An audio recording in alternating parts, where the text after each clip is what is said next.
So I always get the question, Phil, how do you start your seeds? I probably get it somewhere around 2 to 2,000 times a week. So today we're starting seeds and getting ready for spring. Today we have 2 different types of basil, dark opal purple and lemon basil. We have some Roma tomatoes, and then I'll leave the exciting ones for last. We have some Jala Fuego, which are bigger jalapenos, some purple beauty, sweet peppers, yellow pear, tomatoes, cherry falls. These are determinate bush variety. Hopefully these work really well. I'm excited about these working in the buckets. Now these are the exciting ones. Ready? So we're doing ground cherry pineapple. Apparently you can make pineapple flavored jams out of these, but they are pretty much just like tomatillos or tomatoes. And then these ones are really exciting.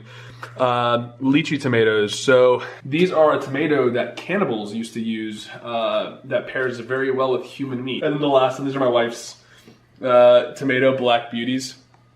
These ones I'm also really excited for. The issue with these, they take forever to ripen, so they go green straight to black. Technically purple, but she's really excited about these. I'm a little nervous. I think the birds are gonna have some fun. I think we might get 1 or 2 out of these, but we'll see. They're indeterminate, which is gonna be interesting. But let me show you the setup that I have down here. So I'm making these seed pucks. Yeah, so really cool setup that I saw Justin Rhodes using. He uses like an industrial one that I think he bought online.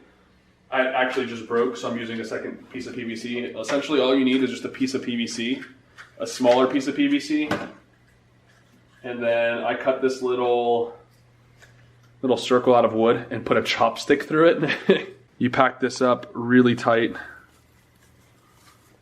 Not super tight, but tight enough that it doesn't just fall out. Put it down. You have this little knob right here that you can put a seed in. After it's done, you put that one facing down. And sometimes it works, sometimes it doesn't, so we might have to take some multiple takes out of this, and then you just lift that up, take it so all that water doesn't go back into it. And there you go. You have a tiny little hole that you can put the seed in. And there you go. You got a self-pruning, air-layered seed puck. Put the seeds in that, put that straight in the greenhouse, and then we're ready for spring. Hopefully, this is my first time starting a garden completely from seed.